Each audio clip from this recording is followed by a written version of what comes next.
Hello everyone, I am Maddie Wen. I am the UNC Asheville intern for Southern Appalachian Highlands Conservancy. I am their content creation intern, and today I will be interviewing... Hi, I'm LaKyla Hodges. I'm the Equity and Education Manager here at the Southern Appalachian Highlands Conservancy, and I've been working here full-time for about 2 years now.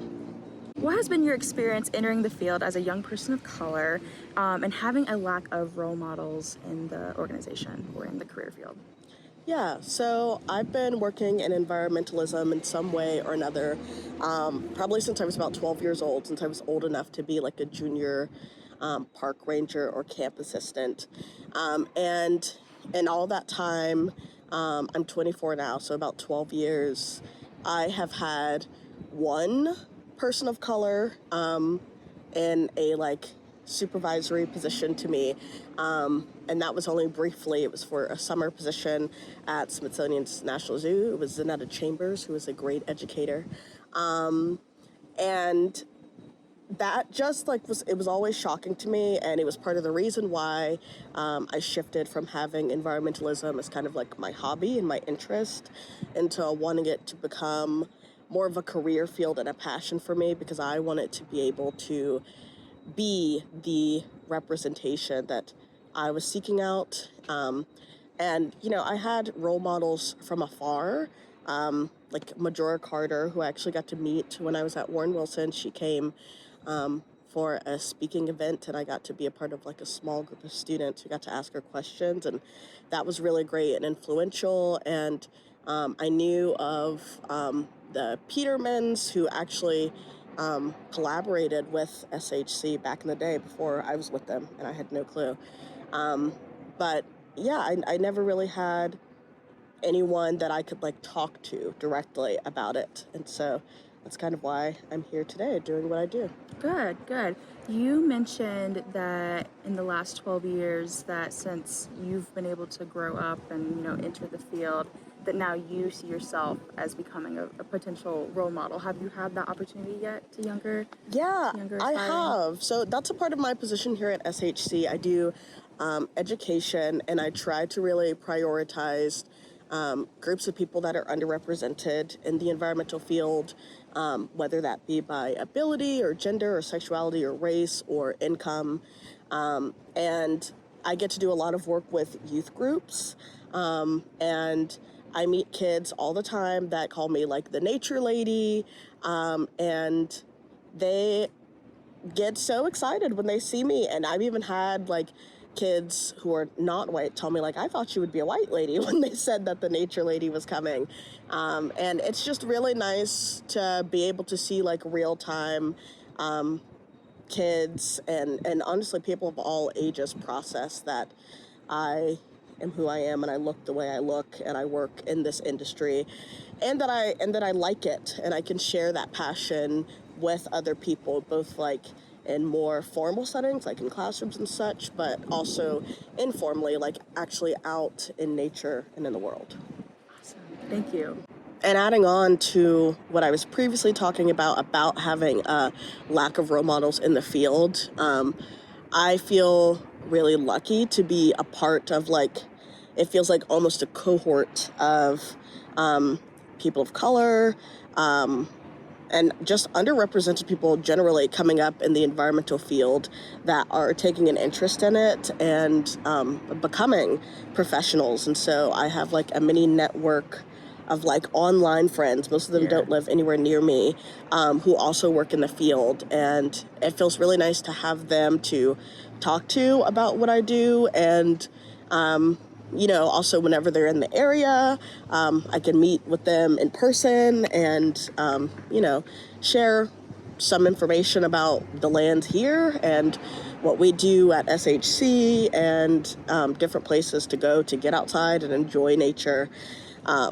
And so it's just been really nice to see myself with those people that I admire, because I see them as almost role models, even though they're my peers. And then I take a step back and I'm like, oh my God, I'm here with them, and we do the same thing, and we compare work notes, and so it's just it feels really nice to be able to have that sort of community that I've been able to cultivate in my post-grad adult professional life that I was never really able to find as like a youth who was just interested in environmentalism.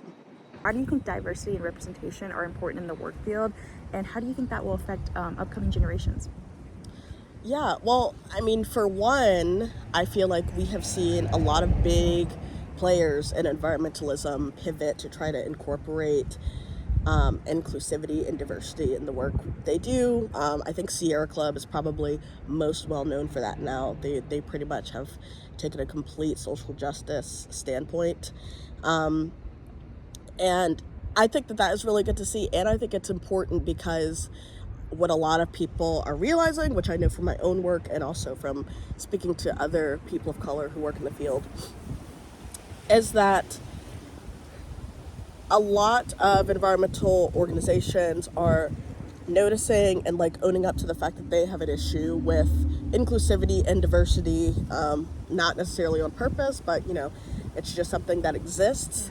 And they're also realizing, post the I feel like, especially after COVID, everyone kind of zeroed in on doing webinars, and there were a lot of whiteness at work webinars that people did to kind of turn inward and unpack any prejudices or biases that people might carry and not realize. And after doing that baseline work, no one knows what else to do because there is no diversity around them. And so you have all white leaders of an organization who really desperately want to begin to incorporate inclusivity and intersectionality in the work that they do, but they don't know what direction to go and what is appropriate because they don't have anyone in the field who would represent a diverse population to kind of help guide them and tell them what to do. And then there are people like me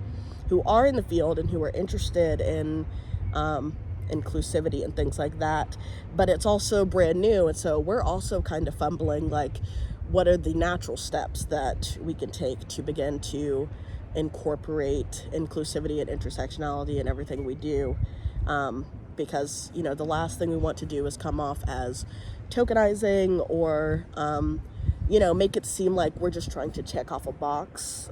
We really, especially here at SAHC, want to incorporate inclusivity and intersectionality in everything that we're doing.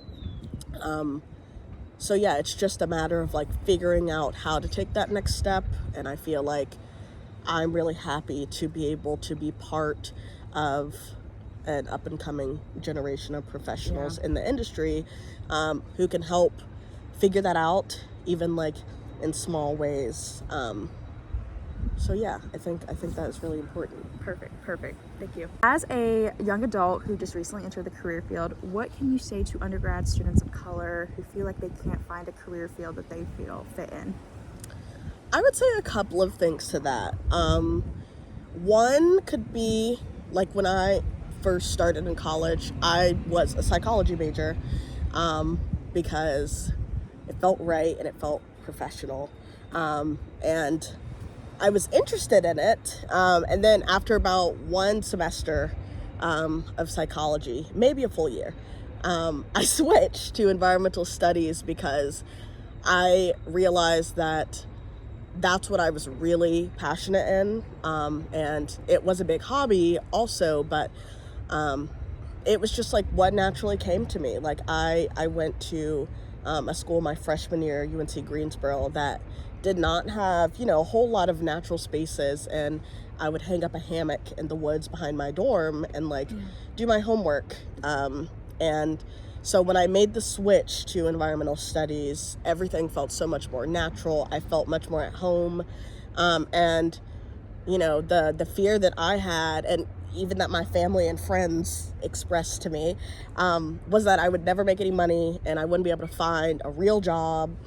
And, I would have this degree and just kind of be stuck. And that was not the case. I mean, before I came on full-time at SHC, I interned for a summer and finished up my last semester of college and was hired on. Well, I interviewed, but I was hired on pretty much right after graduation. And I'm doing like my dream job, exactly what I like to do, that lines up with all my interests, and I love it. And Awesome, it was worth the switch, and it was just worth trusting myself and not kind of giving into the fear and anxiety that the people around me had, which were, valid concerns, but I just knew that this was what I wanted to do, and I wanted to pursue it. That was long-winded, but the second thing that I wanted to say is that I think that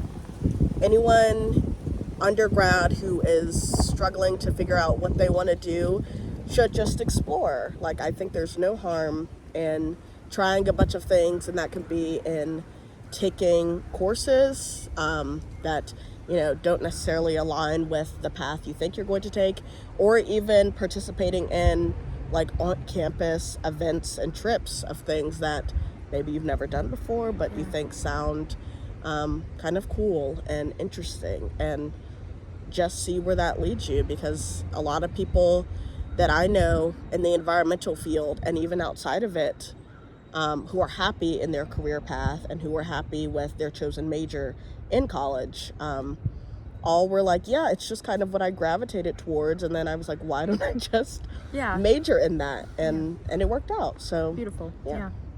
Thank you so much, LaKyla, for meeting and talking with me about these important topics, and thank you all for listening and tuning in.